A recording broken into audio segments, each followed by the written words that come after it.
It's tasting time.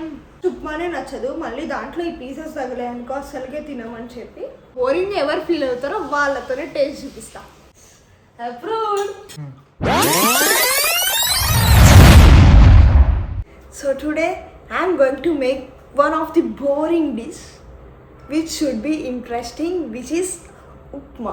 Almost all the people ఉప్మానా అంటారు, but మీరు ఉప్మా నేను చేసిన ట్రై చేసి చూడండి, you will never say no to upma.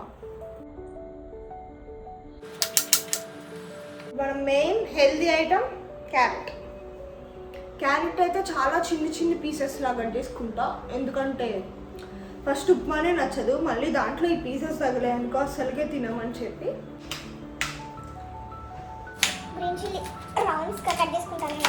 Oil, నేను కొంచెం గీ కూడా యాడ్ చేస్తా, టేస్ట్ బాగుంటుంది అని చెప్పి.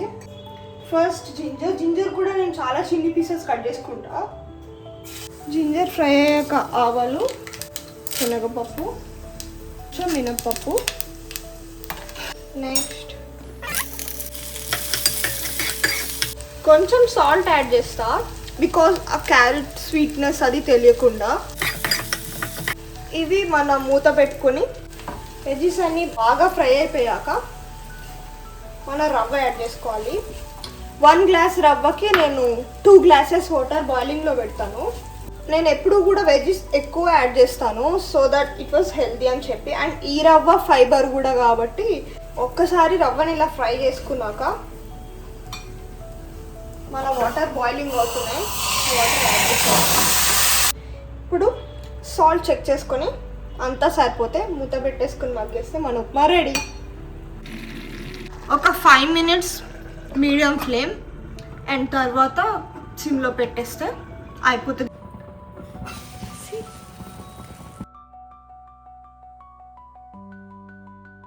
It's tasting time.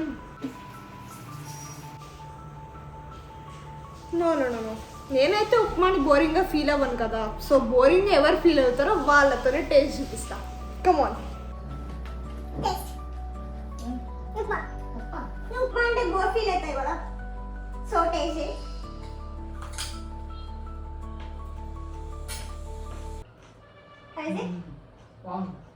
ఇప్పుడు ఉప్మా తింటావా నేను చేసినట్లగా?